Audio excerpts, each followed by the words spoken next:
Quiero presentarles a un conferenciante, Emiliano Cano Díaz, que es investigador independiente, cineasta y músico.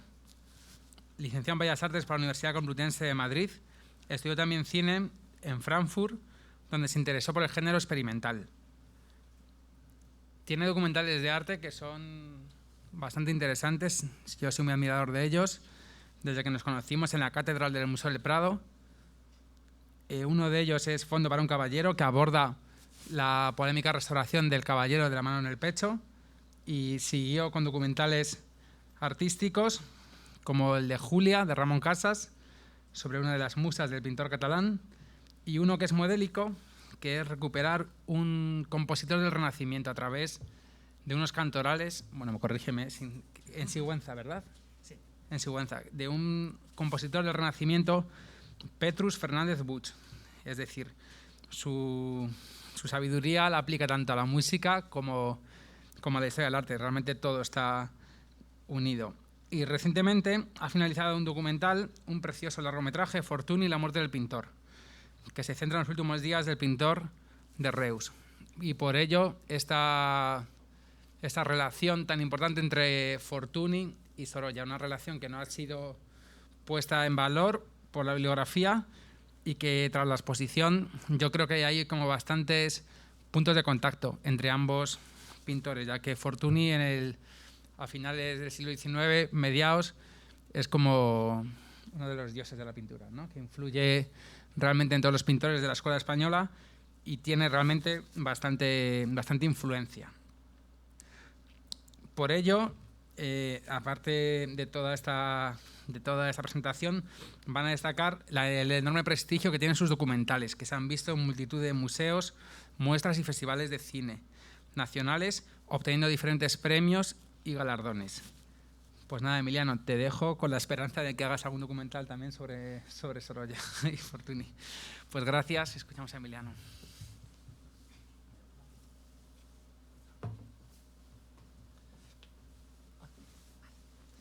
Bueno, buenos días, muchísimas gracias a todos por la asistencia. Agradecer especialmente a Luis Alberto la invitación y bueno, pues también a la organización, a la Fundación, en fin, a todo el equipo, también a la Fundación María Cristina Massaveu. Bien, voy a hablar hoy de una cuestión que es un asunto un poco espinoso, que es el tema de las influencias. En general, cualquier argumentación que se haga sobre influencias, siempre existe un cierto grado de lucubración entre lo que el pintor tenía en la cabeza para seguir tal o cual influencia y lo que realmente después expresó en sus cuadros, ¿no? De hecho, también se da la circunstancia que a veces muchos pintores niegan esas influencias, unas influencias que a nosotros nos pueden parecer muy evidentes con el paso del tiempo, ¿no? Está el famoso caso de Miguel Ángel, que en la primera biografía de Vasari hablan de Ghirlandaio o de otras influencias de maestros suyos, y luego acaba diciendo él, cuando su amigo Condivi escribe su segunda biografía, dice que realmente él solo se basó en la naturaleza, ¿no? Goya también, en un momento dado, su hijo dice que aunque admiraba mucho a Velázquez y a Rembrandt, en realidad solo se basó en la naturaleza. Bueno, esto no es el caso de Sorolla, pero sí que introduce un poco este tema, ya os digo, un poco complicado sobre lo que el pintor piensa de sí mismo o las influencias que piensa que tiene y las que después podemos ver, ¿no? Además es un tema sobre el que se ha escrito mucho. En toda la biografía de Sorolla se ha pensado mucho sobre este tema. Digo, sería muy largo ponerme a decir toda la gente que ha investigado el tema, ¿no? Pero sí que hay una tesis de hace unos poquitos años que sí que me gustaría destacar, que es de Miguel Lorente Boyer, que se llama precisamente influencias y recursos en la técnica pictórica de Joaquín Sorolla. Y bueno, pues ahí hay muchísima información y hace un repaso de todas las influencias, tanto las reconocidas como las no reconocidas. Sorolla se refirió a él mismo en varias ocasiones a quienes habían sido sus maestros o sus influencias. En el año 1913 hizo una entrevista en la que decía que los pintores que quiero, que han influido en mí para educarme, son Francisco Domingo Marqués y Antonio Muñoz de Graín, por los que decía tener verdadera debilidad, Emilio Sala y a Ignacio Pinazo, es decir, 4 pintores valencianos. A continuación también se refirió a Jules Bastien Lepage, que es un pintor francés, y a Adolphe von Menzel, alemán, cuyas obras conoció en París en el año 85. También es verdad que los pintores muchas veces son más influenciables, claro, cuando son más jóvenes, que luego cuando ya han construido su forma de hacer. Y también nombró a Francisco Pradilla, que tiene mucha importancia en Roma. Tanto él habla de que le influyó en cuanto a cuestiones de la línea, que la línea era más importante que quizá que la forma, digamos, que los volúmenes, que le aconsejó con mucho interés, cuenta Sorolla. Y bueno, también en el discurso de entrada de la Academia de Bellas Artes de San Fernando, que es un discurso póstumo, le habían nombrado académico, pero no llegó a leerlo, también habla de esta influencia de la escuela valenciana. En un momento dado, bueno, pues yo creo que reivindica esa escuela de una manera un poco militante, o sea, centra mucho en lo valenciano, quizá de una manera un poco política, aunque yo creo que pudo tener otras influencias, ¿no?, que son las que voy a hablar hoy, ¿no? Bien, pues en este camino, en este trazar caminos entre artistas, sobre todo voy a referirme a la relación de Sorolla con Mariano Fortuny. Y adelanto que Sorolla nunca reconoció a Fortuny como una influencia suya. Y Fortuny nace en el año 1838, y es estricto contemporáneo de Domingo Marqués y de Muñoz de Craín, que son los primeros que hemos nombrado, que sí que les tiene como influencia Sorolla. Y a pesar de su temprana muerte en el año 74, con solo 36 años, ejerció una gran influencia sobre las sucesivas generaciones de pintores españoles que pasaron por Roma. Muchos de ellos procuraron imitar su prodigiosa técnica como medio para repetir su éxito profesional. Ya he puesto la imagen de Goupil, que era el gran marchante de París, con el que Fortuny pues, le cogió en un momento dado en el año 66, se conocen. Y entonces muchos pintores, ese éxito que tuvo Fortuny, ese éxito internacional, fue el pintor más valorado y el pintor que vendía más caro en París en esos años. Esos pocos años que hasta su muerte, entre el 60 y desde la vicaría en el año 70 hasta el 74, y claro, ese éxito fulgurante y ese éxito también, digamos, comercial, pues muchos pintores quisieron repetirlo, ¿no? Entonces, en Roma, este es un dibujo de Francisco Pradilla, precisamente. En Roma hubo una admiración especial por Fortuny. Fortuny había cogido Roma como su ciudad. Él vivió en varios lugares, pero su base, digamos, siempre estuvo en Roma desde que se fue allí a estudiar.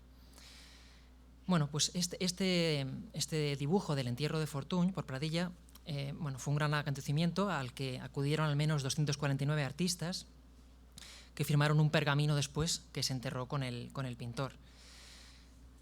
Curiosamente, este dibujo se publicó en la Ilustración española y americana, pero claro, se basaba en un dibujo original que ha aparecido recientemente. Pongo aquí el detalle de Morelli, que, según las crónicas, el pintor napolitano muy amigo de Fortuny, que según las crónicas no fue capaz de articular palabra, ¿no?, de todo el dolor que tenía, ¿no? Morelli, en cuanto se entera de la muerte de Fortuny, coge un tren con muchos discípulos suyos de Nápoles y se va a Roma a despedir a su amigo. Y además, crónicas posteriores también hablan de que cada año, en el Día de Difuntos, muchos pintores españoles pensionados iban al cementerio de Campo Varano, ahora se llama Campo Verano, iban allí a rendirle homenaje a Fortuny. Sorolla llega, como os ha comentado, a Roma en el año 85, a principios del 85. Y allí conoce a Pedro Gil Moreno de Mora, de familia de banqueros, coleccionista y pintor aficionado, que al año siguiente le presta su estudio para que Sorolla pinte su gran obra romana, El entierro de Cristo. ¿Cuál era este estudio? Bien, Luis de Llanos, en un texto del 87, cuenta que el estudio que tenía Gil Moreno de Mora, era este estudio que se llama del Papa Giulio, que está en la Vía Flaminia, y ocupaba un antiguo palazzo. Es una zona que, lo llamaban a las afueras de la Puerta del Popolo, era como los suburbios de Roma, ¿no? Totalmente las afueras. Y este estudio lo compartiría también como ha dicho antes Luis Alberto, con su sillo y con Recio. Bueno, ¿por qué hablo de este estudio? Pues porque este estudio fue también el estudio de Fortuny durante algunos años, entre el 63 y el 67. Y en este estudio pintó la batalla de Tetuán, que es un gigantesco cuadro que, claro, pues como era un estudio grande, pues también le cabía, ¿no? Y después, además, también fue el estudio de Francisco Domingo Marqués. Domingo y Fortuny coincidieron los años 68 y 69 en Roma, y aunque no hay constancia de que tuvieran una gran amistad, una gran relación, sí que hay una fotografía, que es esta, en la que aparecen juntos, aunque creo que nunca se ha dicho que aparezcan juntos, ¿no? Muchas veces, muchas fotografías están por identificar. Realmente la iconografía de los pintores del 19 no es muy conocida. Entonces, aquí he puesto los nombres, pero se ve que en la cúspide de esta pirámide está Fortuny con otros amigos suyos, ¿no? Está Simonetti, Moragas, Tapiró, Moreno, Suñol. Y pienso que uno de los interrogantes que tengo podría ser Marcial Aguirre, que es un escultor amigo de Rosales, pero bueno, esto todavía no lo tengo del todo identificado, ¿no? Bueno, pues digamos que esta relación de Domingo con Fortuny y el posterior viaje de Domingo a París para un poco seguir esa estela fortuniana de pintura preciosista, bueno, pues digamos que se puede trazar una línea entre esa pintura de género, de obras del tipo de mosqueteros fortuniana, que también practicó Sorolla en algunas ocasiones. Pongo aquí esta escena histórica, no tengo la fotografía en color, pero sí que está localizada. Entonces, digamos que este tipo de pintura la pudo tomar Sorolla a través de Domingo, a través de Fortuny. Digamos que hay una posible línea, ¿no? Y en esa misma época hay otro pintor que pinta muchísimas escenas de este tipo, que es José Benlliure. Con José Benlliure tiene una relación de amistad, Sorolla, aunque hay un momento dado que también no le interesa la forma que tiene Benlliure de encarar el mercado, ¿no? Entonces hay una carta donde dice, habla tanto de Benlliure como de Barbudo, dice: son unos majaderos que no buscan más que engañar a los incautos, carne de marchantes que venden su sentimiento artístico a cambio de francos. Bueno, pues quizá lo diría porque tanto Barbudo como Benlliure repiten un poco hasta la saciedad este tipo de pinturas, cuando Sorolla sí que las hace en un momento dado, pero él sigue otros caminos, ¿no? Él sigue el camino de las exposiciones, de la gran pintura, digamos, y de hecho luego después tiene relación con ciertos marchantes, pero en general sigue un poco su propio camino al margen de marchantes parisinos, ¿no? Bueno, muestro también aquí esta fotografía de Domingo Marqués. El Museo Sorolla tiene casi todas las fotografías que estoy mostrando son del propio museo, de fotografías que le regalaron o que adquirió a otros pintores, ¿no? De hecho, aunque no sea una cosa muy científica, ¿no? Pero quizá por el número de fotografías también se puede ver un poco cuáles eran sus intereses, ¿no? Entonces, de Domingo, por ejemplo, hay 11 fotografías actualmente en el archivo del museo. Y esta está dedicada a un digno hijo de la patria de Espinosa y Rivera, o sea, a un digno hijo valenciano, el 11 de junio del 85, que coincide la fecha con el primer viaje de Sorolla a París. Al año siguiente, Sorolla, a partir de entonces ya tiene una relación con Domingo de epistolar y de amistad, y al año siguiente le escribe Sorolla a Domingo y le dice: mi distinguido paisano, jamás olvido sus buenas obras, como tampoco lo bueno que fue usted para mí durante mi permanencia en París. Y aquí voy a mostrar una fotografía que yo creo que es de ese primer viaje a París. Es una fotografía inédita que está en el Museo de Reus. Quiero agradecer a Raquel Aparicio del museo, además, que me haya permitido mostrarla. Y es una fotografía, pues que muestra ese ambiente jovial y quizá porque tuvo Sorolla tanto porque recordó con tanto cariño ese primer viaje a París, al que fue, por cierto, a casa de su amigo Pedro Gil. Bueno, también por la juventud de Sorolla también se puede fechar, ¿no? Y bueno, se ve, es muy gracioso, tiene, en una mano tiene un puro y en la otra va tirando del burrito. Yo creo que está hecha en el jardín de la casa de Domingo, en Saint-Cloud, también a las afueras de París. Y bueno, la verdad es que la fotografía la he localizado hace unas poquitas semanas y no me ha dado tiempo. Domingo es el que tiene el gorro, el que está subido encima del burro, y el resto pues debe ser familia suya o... Bueno, todavía no he podido identificarles a todos, ¿no? Pero bueno, yo creo que es una fotografía que muestra eso, esa felicidad, digamos, ¿no? de ese primer viaje a París. En el mismo archivo del Museo de Reus se localiza más documentación sobre Domingo y sobre Sorolla.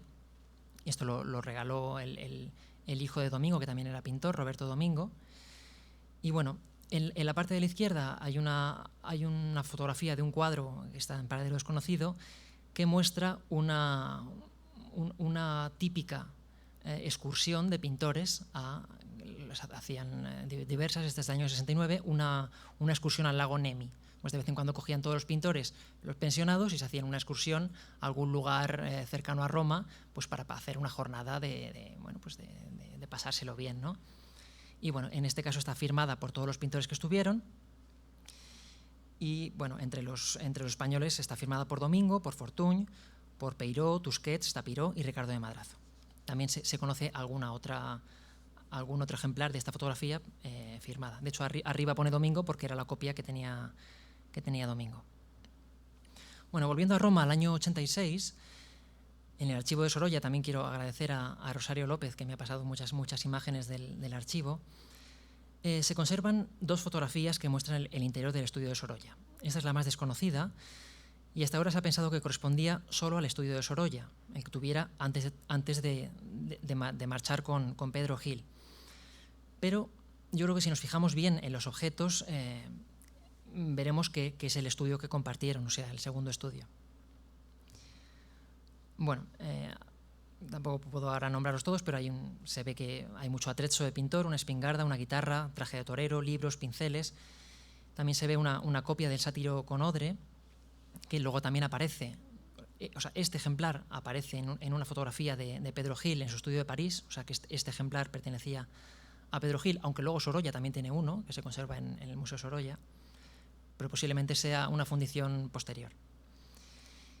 Y también, bueno, en la pared, arriba a la derecha, se ve una fotografía, una mascarilla de Beethoven. Se ve también en otros estudios de pintores, pero este es un detalle también fortuniano. ¿Por qué? Porque Fortuny tenía mucha admiración por Beethoven y por esta mascarilla y la dibujó mucho, y además es un hecho que se conocía entre los pintores porque además se publicó. También, bueno, a la izquierda, semi-escondido, se ve el cuadro de una vacante en reposo que está en el Museo de Bellas Artes de Valencia, y a la derecha, en un dibujo, se ve que es un dibujo de Pedro Gil de esa misma vacante, desde un punto de vista un poco diferente. Hay una fotografía también en el Museo Sorolla, de hecho esta imagen es de la fotografía, pero no está localizado el dibujo. Bueno, pues esto también nos lleva a pensar que los dos pintores, Pedro Gil y Sorolla, trabajaron juntos o utilizaron la misma modelo, ¿no? Esto es un detalle del mismo del espejo que está al fondo del estudio, donde se ve por una parte una fotografía a la izquierda de Gemito modelando el retrato de Meissonier, pintado por Meissonier. Sabéis que Gemito es el pintor, el escultor napolitano que también hizo el famoso busto de Fortuny en Portici. Y a la derecha una fotografía de Morelli, que es el otro pintor napolitano, que es una fotografía, de hecho la que muestro es la que se ve en la fotografía de la izquierda, es la misma, se ve de hecho por los rastros del manuscrito, se nota que es la misma fotografía. y la he localizado muy recientemente y resulta que está dedicada al señor Pedro Gil por Morelli, ¿no? Claro, este es uno de los detalles que llevan a pensar que este estudio también era el de Pedro Gil. Bueno, además esta tarjeta Cabinet va acompañada por una carta de Morelli a Pedro Gil, en la que le da permiso para poder acceder a Pompeya y Ercolano. Y es una carta que está fechada a finales del 85. Bueno, pues es posible que a este viaje también le acompañara Sorolla, ¿no? Y de hecho los dos tuvieron pues mucha admiración por toda la escultura pompeyana, y bueno, pues también digamos que es un tema que les interesó mucho a los dos. De hecho, yo, claro, releyendo el epistolario y focalizando, digamos, en estos temas, me da la impresión de que quizá Pedro Gil tenga más influencia o tuviera más influencia en esos primeros años de Sorolla de lo que bueno, sí que se ha señalado en alguna ocasión, pero digamos todavía más influencia, ¿no? Aquí muestro algunas pinturas también unas pinturas suyas de Pedro Gil y su retrato a la izquierda. Y bien, es difícil ver hasta qué punto pudo tener influencia, cuál fue el pensamiento artístico de Pedro Gil, porque su documentación está dispersa. Afortunadamente no las cartas que le mandó Sorolla, que las compró la Generalitat Valenciana, pero él debió tener mucha relación con muchos otros pintores, y esta relación, pues, bueno, se sabe que fue amigo de Pradilla, fue amigo de Madrazo, de otros pintores italianos, y esta documentación pues, debe estar dispersa en colecciones particulares, ¿no? Con lo que se conserva, este epistolario, que sí que se conserva íntegro de Sorolla a su amigo Gil, sí que bueno, podemos encontrar retazos de esta influencia que ejerció sobre él, ¿no?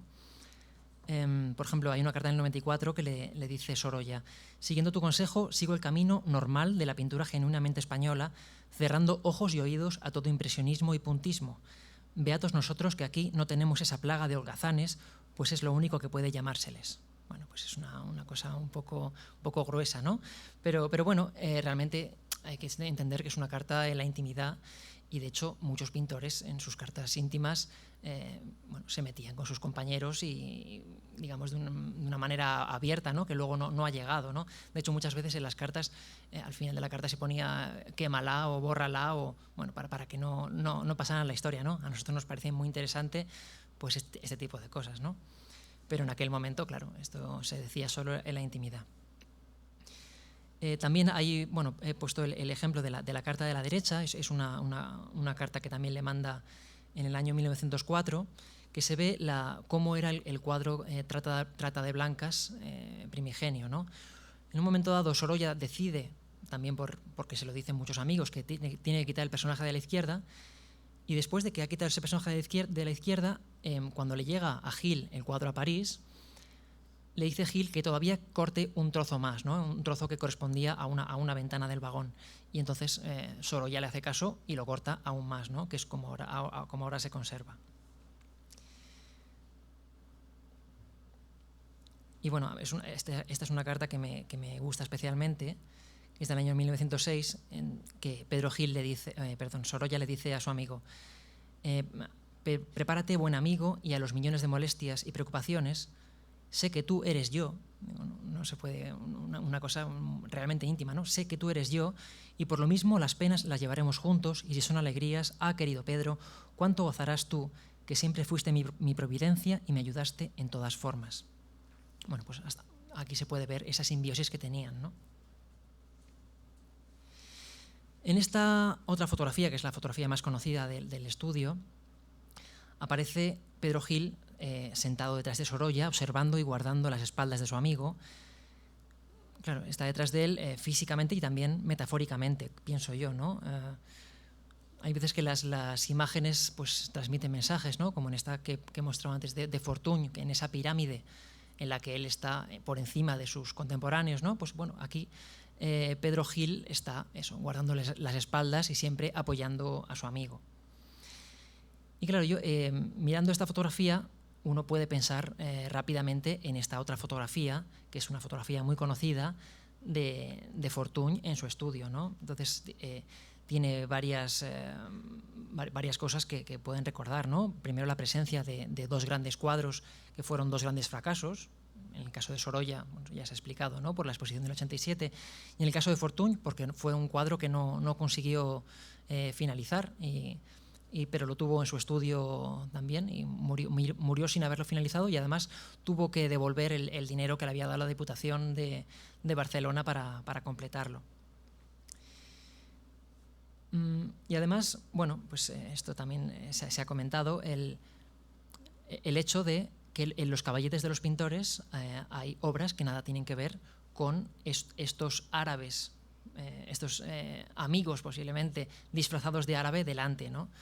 Claro, yo pienso que es una puesta en escena, es una forma de posar que Sorolla y Gil debían conocer. Entonces esto es como una especie de emulación de la fotografía de Fortuny. El cuadro del caballete de Sorolla es este de la Mesalina en brazos del gladiador. Es curioso porque hay una versión por Pradilla. Yo pienso que la copia es de Pradilla, no de Sorolla. Y de hecho no es la única vez que pintores de una generación posterior a Sorolla, hay otro caso con Agrasot, que copia un cuadro de Sorolla, también de Costumbres Valencianas, un cuadro más grande. Y bueno, pues digamos que pueden ser influencias de ida y vuelta, ¿no? Esta generación anterior enseguida vio en Sorolla a un maestro, pienso yo. Además, bueno, he localizado en el archivo del Museo Sorolla esta franja de la parte derecha, que corresponde a otra vista del estudio de Fortuny. Esto hace pensar, claro, que conocían las imágenes, obviamente, y que además tuvieron varias, ¿no? No sabemos por qué este fragmento ha quedado de esta manera. De hecho, era relativamente difícil de identificar porque no se ve prácticamente nada, ¿no? Se ve un poquito a la derecha un fragmento del cuadro de la matanza de los Abencerrajes, que está en el Menac. Pero bueno, digamos que tenga también una foto del estudio de Fortuny, Sorolla entre su colección, bueno, pues también habla de ese interés, ¿no? Bueno, esto es una curiosidad, es que en ese mismo momento que los dos están pintando estos grandes cuadros, los dos se autorretratan o hacen fotografiarse vestidos de árabe, ¿no? La foto de Fortuny a la derecha es muy conocida. La de la izquierda, bueno, yo estoy convencido de que es de Sorolla. Esto también lo ha estudiado Roberto Díaz Pena, y es curioso porque en su tesis sí que le identifica como Sorolla, pero luego en las publicaciones posteriores no aparece. Yo no sé si es que ha cambiado de opinión, pero bueno, yo haciendo esta pequeña comparación, yo no sé cómo se ve en pantalla, vamos, yo no tengo dudas de que se trata de Sorolla disfrazado, ¿no?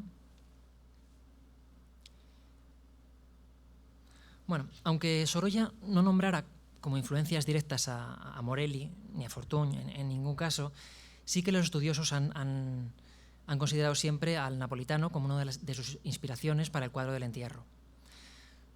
Con esto de contar fotografías, en el archivo del museo hay al menos 6 fotografías de obras de Morelli. Entre ellas, esta de arriba de las Tentaciones de San Antonio, que es la más conocida, una de sus obras más conocidas, y abajo el Sermón de Mahoma. Y también tenía una fotografía de este Cristo tentado, que ha aparecido hace unos pocos años después de estar desaparecido. Y bueno, pues digamos que ese naturalismo de Morelli y esa forma que tiene de darle importancia al paisaje, a este paisaje medio desértico, bueno, pues son elementos que pues a simple vista pues pueden recordar, ¿no? Por ejemplo, esas diagonales que usa en muchos de sus cuadros Morelli, también el cuadro de Sorolla está lleno de diagonales. Digamos que hay una cierta atmósfera moreliana en esta obra, ¿no? En esta obra específica. Luego Sorolla, con el tiempo, claro, él dijo que una de las cosas que se le achacaron es que no hubiera pintado este cuadro en Palestina, ¿no? Que no se hubiera ido allí a hacerlo y que lo hubiera hecho en Roma. Pero vamos, Morelli pintaba sus obras en Nápoles y no tenía ningún problema. Pero quizá en España sí que se metieron mucho con él, tanto por tanto diciendo que se salía un poco de los evangelios, como echándole en cara que no hubiera pintado esta obra en el lugar que representaba, ¿no? Esto es un detalle. También tengo que agradecer a Carlos Teixidor del IPCE, que me ha mandado algunos detalles muy interesantes de obras de Sorolla. Y aquí, claro, viéndolo en detalle, por ejemplo, delante de esta figura arrodillada se ve que hay otra figura que a mí me había pasado desapercibida. Se le ven sobre todo las manos, que está casi postrada, ¿no?, delante del cuerpo de Cristo. Y bueno, pues son detalles que en este caso, como es una placa de vidrio negativa, tiene mucha más calidad y sí que se pueden llegar a vislumbrar, ¿no? Este es la Virgen y San Juan, y también llama la atención esa forma, esa pincelada gruesa, paralela, de ese abocetamiento por el que se le criticó tanto, ¿no? Y bueno, pues que sí que en fotos en detalle pues se puede valorar mejor.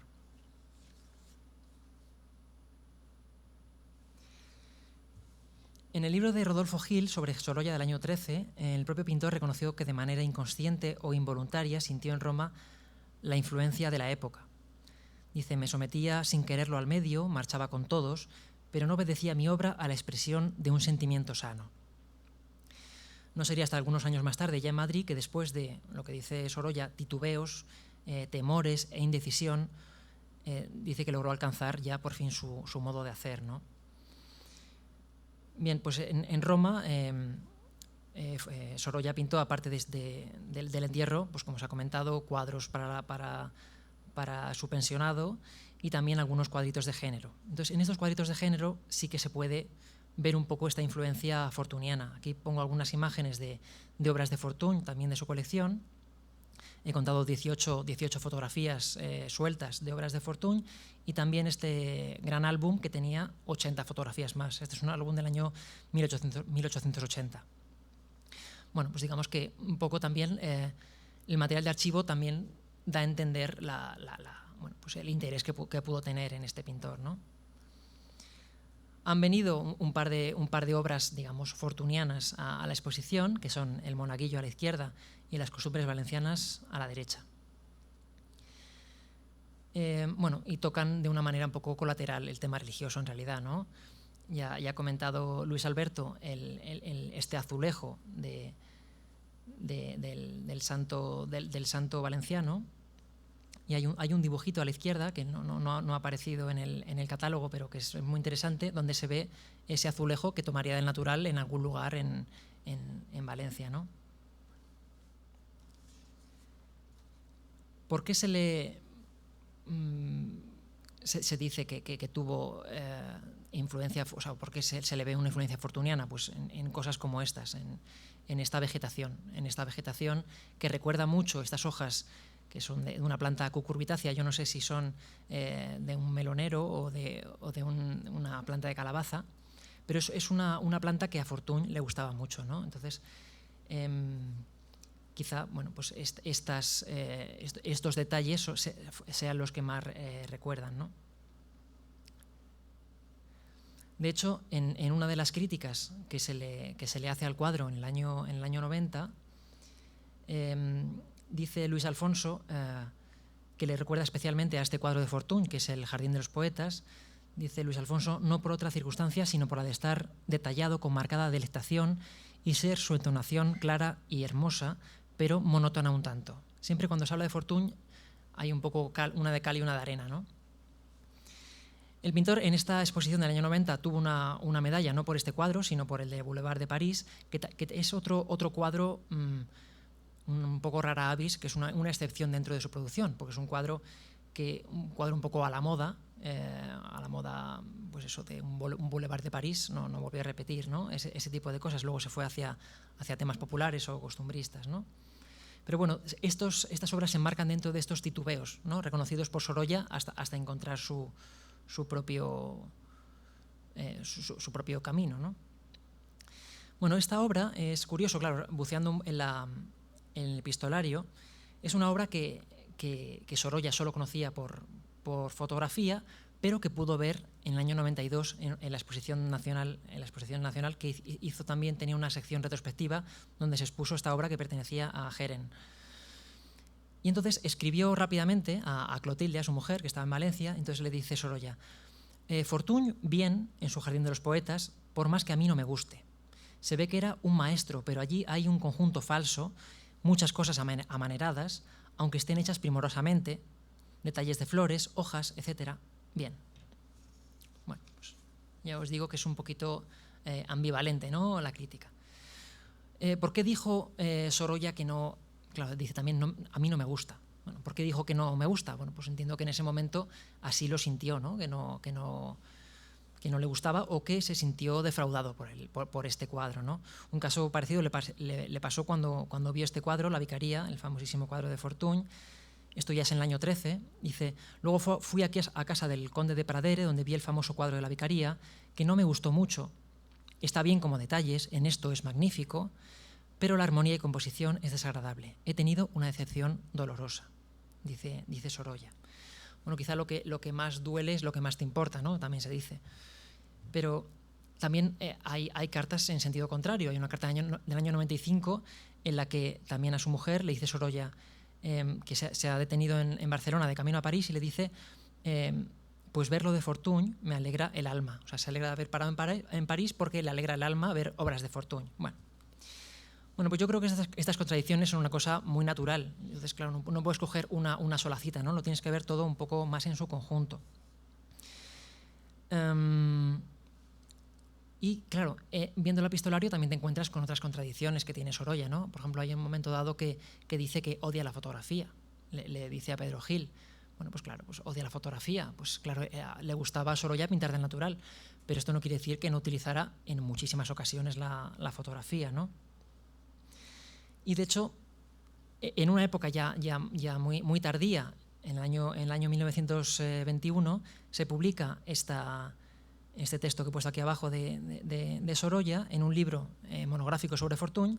Dice: Fortuny para mí es un coloso de la pintura, verdad. Sus obras son modelo constante que a nuestra generación conmueven como el primer día. Claro, esto lo escribe ya cuando es un pintor totalmente consagrado, ¿no? Quizá en este momento ya no le importaba decir que le gustaba Fortuny, ¿no?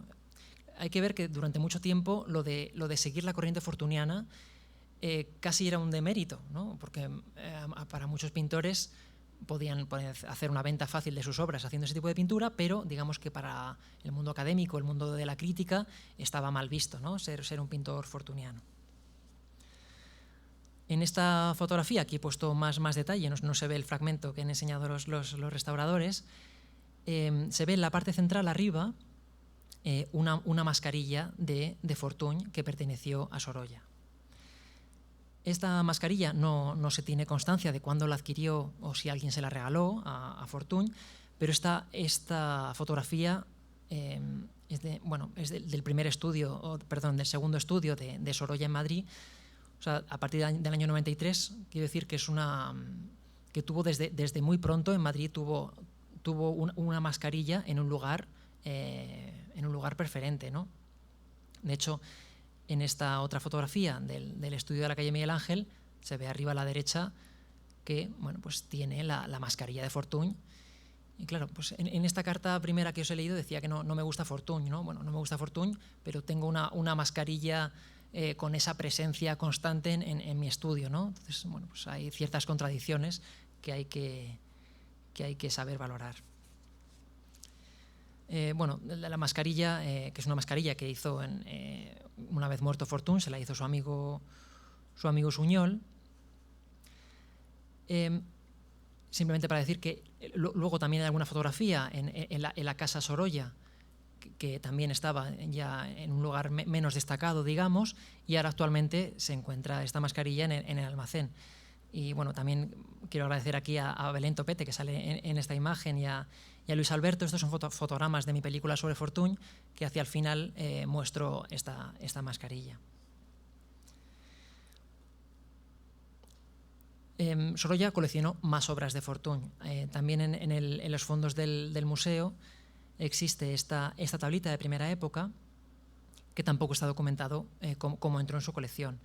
hay una carta de 1907 de José Artal, que es este marchante que comerciaba sobre todo con Sudamérica, que le dice, le cuenta Artal a Sorolla, supongo que porque sabía del interés de Sorolla por Fortuny, que ha adquirido los herederos de un gran pintor unos Fortuns a precio tan módico que le sorprenderá cuando los conozca. Bueno, pues esto ya también es una elucubración mía, pero es posible que este fuera uno de ellos, ¿no? Entonces podría ser un regalo de Artal a Sorolla, que es un Fortuny. Claro, este es el Fortuny de primera época, antes de salir de Barcelona, ¿no?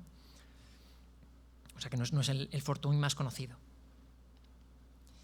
Lo que sí que está bien documentado es este otro dibujo que le regala también en 1907 Ricardo de Madrazo a Sorolla.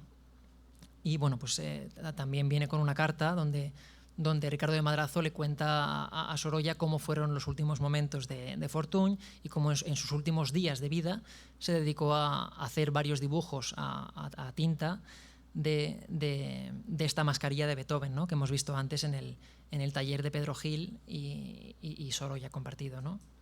De hecho, bueno, pues ya os digo que de hecho otro dibujo parecido a este se enterró con Sorolla, y además es un detalle que también se enterró con Fortuny cuando murió en el 74. También es un detalle que se publicitó mucho, ¿no? En prensa.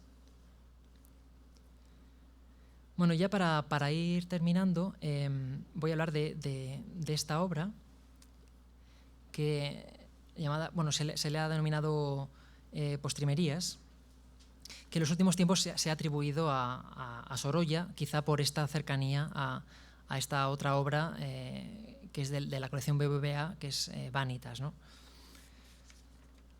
En el IPCE se conservan un par de fotografías de esta obra, donde no consta el autor, cuando pertenecía a la colección Félix Valdés de Bilbao y antes a la colección de la viuda de Beruete. Beruete, como sabéis, es un gran amigo de Sorolla, o sea que podría haber por ahí una conexión de que fuera una obra de Sorolla, ¿no? Pero es que esta obra participó en el año 1940 en una antológica de Fortuny, como obra de Fortuny, y en el catálogo consta con el número 269, así. Dice: Naturaleza muerta, libro sobre el que descansa una calavera, a su lado y a la derecha un jarrito con asas y unas cerezas. En la pared del fondo un relicario con 2 rosas prendidas. Bueno, la descripción no tiene, no es inequívoca, ¿no? No tiene duda. Y además he localizado también muy recientemente una fotografía de esta obra también en blanco y negro en los fondos del MENAC, donde se ve que es esta obra la que participó en la exposición de Fortuny. Bueno, rebuscando también en cuestiones de archivo, resulta que hay una nota, un texto de Ricardo de Madrazo en sus memorias donde habla de esta obra. Ricardo de Madrazo era cuñado de Fortuny. Y entonces dice Ricardo de Madrazo: en casa de Cañaveral, Sevilla, 1868, Fortuny hizo una nature morte, una naturaleza muerta, que estaba empezando el hijo de Cañaveral y que le pintó Fortuny. También es curioso estas obras que a 4 manos, digamos, ¿no? Y añade, Ricardo de Madrazo añade: hoy está en la colección de Beruete. Bueno, pues creo que no hay duda de que se trata de esta obra, ¿no? Y bueno, pienso que quizá dentro de estas contradicciones de lo que puede ser influencia o no influencia de un pintor, quizá pues esta cercanía o esta prueba de la cercanía durante una época entre los dos pintores sea esta, ¿no? Que una pintura de uno se le atribuya al otro, ¿no? Y bueno, pues nada, yo solo me queda felicitar, yo no sé si estará contento o no, el propietario de esta obra, de saber que tiene un Fortuny y no un Sorolla. Y bueno, pues a todos vosotros pues daros las gracias, y con estos desnudos, tanto de Sorolla tan famosos como de Fortuny, pues nada, muchísimas gracias a todos.